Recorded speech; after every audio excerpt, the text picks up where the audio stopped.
Hola! Toleleche, toleleche.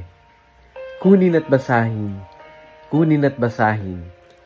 Ako po si Kuya Sam Pagaduan ng inyong kasama sa ating lumalim at mamunga Gospel Reflection. Ngayon ay March 25, 2026.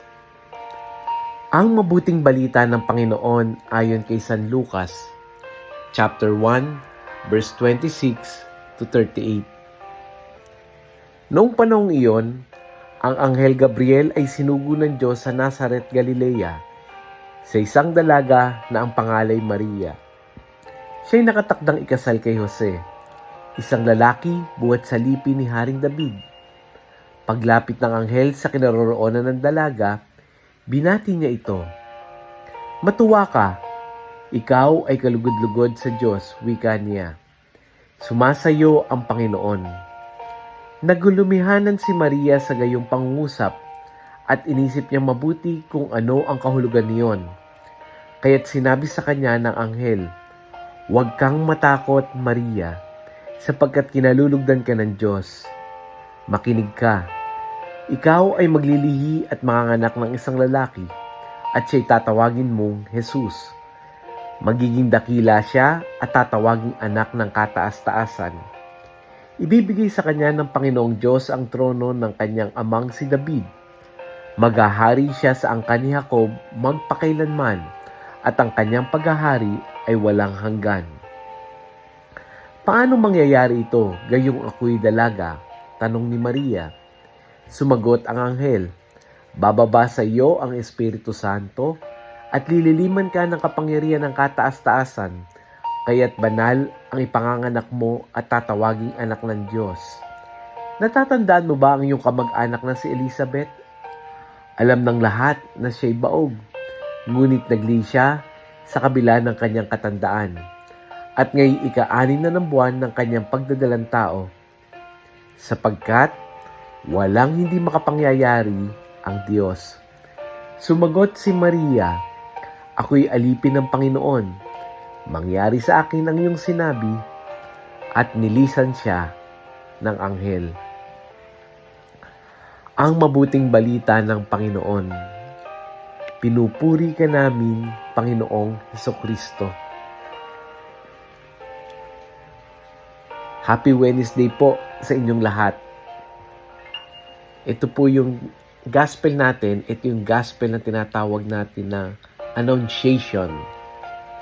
Yung Annunciation ay hindi lamang ito tungkol sa pagpapahayag ng anghel kay Maria. Sa punto pong ito, pagnilayan natin yung katapatan ng Diyos sa kanyang pangako. Sa loob ng maraming henerasyon, ipinangako ng Diyos ang isang tagapagligtas. Dumaan ng mga tao sa mahabang panahon ng paghihintay, puno ng pagod at pagdududa. Ngunit sa sandaling iyon, sa simpleng dalaga mula sa Nazaret, natupad ang pangako sa pamamagitan ni Maria. Matagal nang hinihintay ng bayan ng Israel yung ipadadala ng Diyos, nakakainip.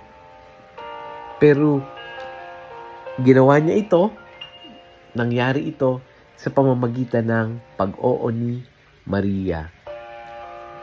Pagtitingnan natin sa ating pamilya, maraming pamilya ngayon ay naroon din sa sitwasyon ng paghihintay. Maraming naghihintay ng kagalingan, may naghihintay ng trabaho, may naghihintay ng kapatawaran, may naghihintay na magkaanak, may naghihintay ng renewal of relationship, o baka maaring pang-personal, maaring yung iba naman ay naghihintay din pumasa sa isang examination, ma-promote. Tulad ng Israel na naghihintay sa Mesyas, no? Matagal ang proseso. Tulad ni Maria, minsan nakakatakot at tila imposible pang mangyari. Pero sa gospel natin ngayon, pinapaalahanan tayo na ang Diyos ay tapat sa kanyang pangako. Kapag ang pamilya ay nananalangin na meron siyang matagal ng intention Tandaan na ang delay ay hindi pagtanggi. Delay is not denial. Maaring hinahanda tayo para sa dakilang plano. Kapag tila imposibleng mangyari ang hinihiling, alalahanin natin na ang Diyos ay higit sa ating mga limitasyon.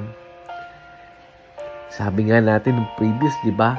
Ang Diyos ay nagpakilala, si Jesus ay nagpakilala, ako'y si ako nga. Na nangangahulugan na siya'y laging naroon at ang kanyang salita ay tiyak na matutupad. Nagpapaalala rin din sa atin yung gospel na to na kapag napapagod na tayo sa paghihintay, hawakan natin yung halimbawa ni Maria. Ang kanyang simpleng pagtugon ay nagbunga ng kaligtasan para sa lahat.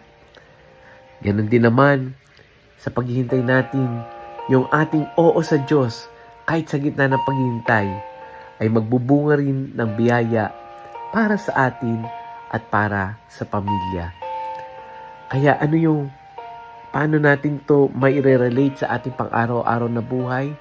Number 1, magtiwala sa proseso ng Diyos.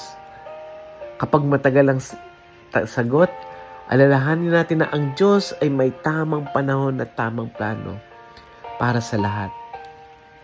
Pangalawa, ito rin yung magandang pagkakataon na manalangin tayo. Kung meron tayong pinagdarasal bilang pamilya, manalangin bilang pamilya. Ang sama-samang panalangin ay nagpapatibay ng pananampalataya at nagiging paalala na hindi tayo nag-iisa sa paghihintay. At ang huli, ipahayag natin yung ating pananampalataya sa pamamagitan ng gawa. Habang naghihintay, ipakita ang tiwala sa Diyos sa pamamagitan ng pagmamahal, pasensya, at pagtutulungan natin sa isa't isa. Let us pray. Panginoong Diyos, Ikaw ay tapat sa iyong pangako.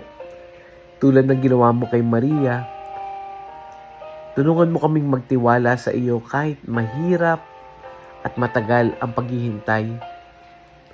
Palakasin mo ang aming pamilya upang manatili kaming nagmamahalan, nagdarasal at umaasa sa iyong tamang oras. Amen. Friends, kung nakatulong sa gospel na ito, i-share natin ito, lalong-lalo na sa mga taong matagal nang naghihintay. Muli, ako po si Kuya Sam Pagaduan, lagi nag-aanyaya. Halina, tayo ay lumalim at mamunga, lumalim sa pananampalataya at mamunga na mabubuting gawa. God bless us all.